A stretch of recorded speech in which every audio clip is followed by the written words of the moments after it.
There's all kinds of wacky moves in Last Blade 2. Moves that make you wonder what the devs were thinking when they designed them, and moves that only work because having a year to develop a game leads to questionable things.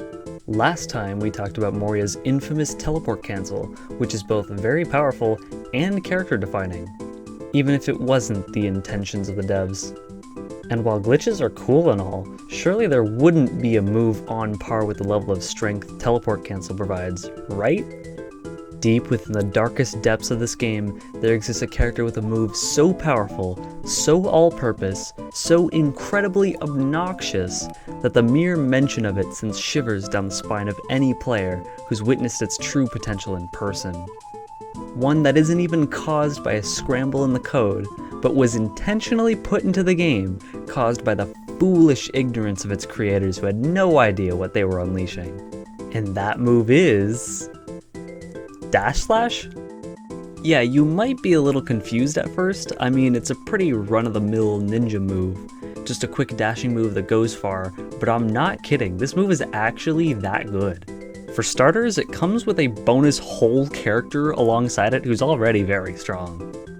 Zan has amazing pokes, lots of meter gain, strong combos, a command grab that can even be used in the air, the single best OTG in the game, multiple illegal infinites, and this is also without the added ridiculousness that is Dash Slash. So, what is it that makes this move so crazy? Well, how about I answer that question with another question? What can't this move do? Let me explain. First, there's the range.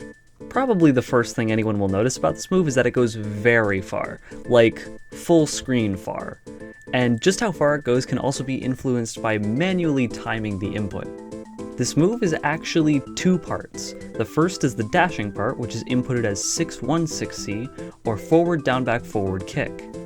It can also be inputted as 646, forward back forward, in case you find that easier. It's generally recommended to use both inputs, 646 for raw dash and 616 for buffered dash and combos. And although it may look like it has invincibility frames, it definitely doesn't, but it can cross the opponent up. The dash part has a pretty generous window for inputting the follow-ups.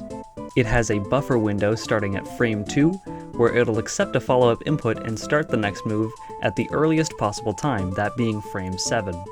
There's the main follow-up that we'll be talking about, which is 214A, and the alternate follow-up, which is mostly used for combos but can be used as a mix-up option since it's an overhead.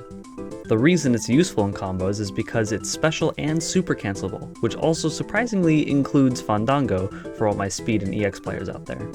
These cancels allow Zan to route into 236A from much further away.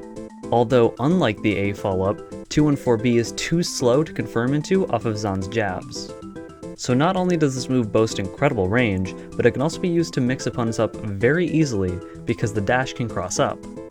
Zan can also choose to occasionally throw out the overhead and convert it into a combo. And while that is definitely strong, we're not even close to done yet. You may think that 214A is the weaker follow-up overall because it isn't an overhead and causes a knockdown immediately on hit, but this is a very rare type of move that causes a hard knockdown. This means that the opponent cannot tech out of it at all, and they must always do a neutral wake-up. Scoring a knockdown as Zantetsu is also way stronger than your average character too, even without the hard knockdown. Zan can either choose to mix up with pretty much anything he wants, even another dash slash, or he can use his kunai OTG to deal just as much as he would have gotten from the combo offered by the 214B follow-up, but this time with even more meter. Kunai alone builds like 60% and hits for a ton of damage. That on top of his very strong Oki game, and getting knocked down becomes terrifying for the opponent. Both 214B and 214A are very good in combos, and generally which one you want to use is based on whether you want meter and mix, or you want to style on the opponent and go for a more bold play like a reset. Another insane trait that Dash Slash has is the weirdly massive amount of stun it deals.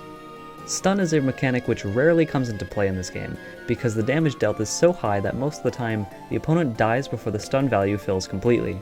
Zantetsu completely blows through that standard though, because the stun dealt by dash slash is so astronomically high. It only takes about 5 to 6 hits of dash slash alone to stun the opponent.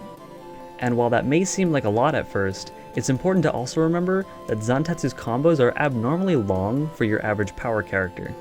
So combining his long combos with stray dash slashes being very common to hit means that Zan is going to be getting stuns way more than your average character. It's also very common to see Zan score a stun off an anti-air dash slash too, because that's another thing that dash slash is very good at. The most impactful reason for it is because dash slash is one of those rare specials that are air unblockable. So combining that with its long range, fast startup, and large hitbox makes for a killer anti-air, although the timing is pretty tough. Still a hard knockdown by the way, even off anti-air, so free mix-up if you hit it. He can also cross up and anti-air at the same time, which can completely stop the opponent's approach, and when dash slash hits from behind on anti-air, it can't be parried because of course it can't.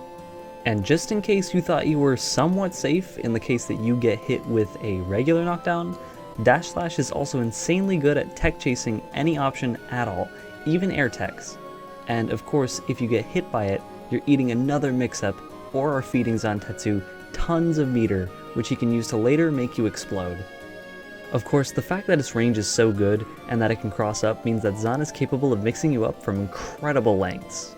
Dracula X made a video on his phone showing the max range that Zantetsu can mix the opponent up from.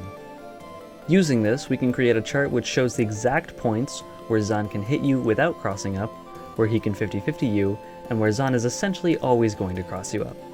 This means that Zan being in the mid-range is actually where he ends up being the most terrifying to block, and of course being far away from him isn't going to be great either, because he can still hit you with dash slash very quickly, and he's likely to outspeed or maneuver most other full screen options. And just in case you thought you could deal with him in the mid-range by reacting to the direction, the earliest dash slash can come out is a mere 13 frames, which is faster than a human can reasonably react. Going by my DBFZ knowledge, pretty much anything 17 frames or faster are unreactable, so he has extra frames of leeway to delay for extra range while still being unreactable. In a vacuum, this move is already super juiced up and covers a ridiculous amount of options with ease, but like I said earlier, it's also a move which is tied to a character who already has many great strengths beside it. This is what makes Zantetsu widely considered the best legal character in the game. It's not that he has this one move that beats everything, it's that he has this one move that beats everything and a really solid kit on top of it. Of course, he has his fair share of glitches too, like being able to air chain and power for seemingly no reason, and JAC, which I've already mentioned before, but since those are usually banned, they rarely come into play. If you like those air chains though, you should definitely play Speed Zantetsu. They're legal with him. Another cool thing I sort of found out while researching for this video is how it was discovered that Zan's dash slash couldn't be parried on a cross-up anti-air. Hambaga, one of the mods of the Last Blade 2 Discord server, ran tons of sets against the best player in North America at the time, who was a P-Zan main. They found that there were a bunch of instances where Zan's dash slash would completely blow through an air parry when he side-switched for an anti-air. They told Dracula X about it and he refused to believe it since there should be no reason why you can't parry it in any situation. It would literally be the only exception besides projectiles in the entire game. Baga kept insisting that it existed, and eventually Drac tested it out for themselves using frame advance. It turned out to be completely true, and it was just another major strength tacked on to an already massive list of things that dash slash was good for. And of course, it also made the image of Zantetsu even more frightening. Now, like a lot of jank in this game, it's not really understood why this happens, but Hambaga told me a theory that they heard from Drac about it when it was first discovered. Quote, "My best theory is that it's due to how deflect works with that move. It's one of the only instances where deflect turns you around upon doing it successfully. If you're facing the other way and in air, the game probably doesn't know how to turn you while you're in air." The turnaround thing is what Drac said anyways. I can only theorize after that. I'm not really the lab monster of the frame-by-frame checker, lol, end quote. As much as I'd love to demonstrate this behavior with the switching parry, dash slash is so fast that I literally can't pause buffer a parry by myself, so we're just gonna have to take their word for it. So basically this move does absolutely everything. Like, I'm not really sure what else to say for the conclusion here. I mean, seriously, this thing is bonkers. What's even worse is that it isn't even a glitch or anything. The devs actively gave Zantetsu a move that crosses up, hits full screen, causes hard knockdown, and is air unblockable. Like, it's just a thing to do. I mean, it's obviously super busted. Maybe they just really like Zantetsu, who knows? The good thing about this move is that it's a lot easier to explain since it's more straightforward than a powerful movement option. I mean, it really is quite the simple move overall. Really, it boils down to slash go far and cross up. It's just the little things that make it stupid. The cherry on top is that if you space it so that it hits the opponent from afar, it becomes safe on block too. And the fact that it's punishable on block at closer ranges is just about its only weakness. But to be fair, most moves in this game are minus, especially specials, so it's not even that big a deal. I mean, to be honest, I personally don't despise this move as much as some others do. Yeah, sure, it's bonkers, but there's a move that I hate much, much more than Zon-Slash. A move I think is actually toxic, like, not necessarily because it's super good, but more so that it takes no effort to use. But I'll reveal what move that is in a later video, although if you play the game actively or in my Discord, you probably know which one I'm talking about.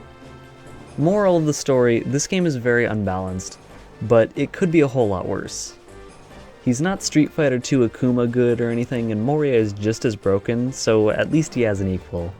And quick note, if it sounds like I'm more tired than I usually do, like especially in the halfway mark, that's because I am. It's much later than I usually record these.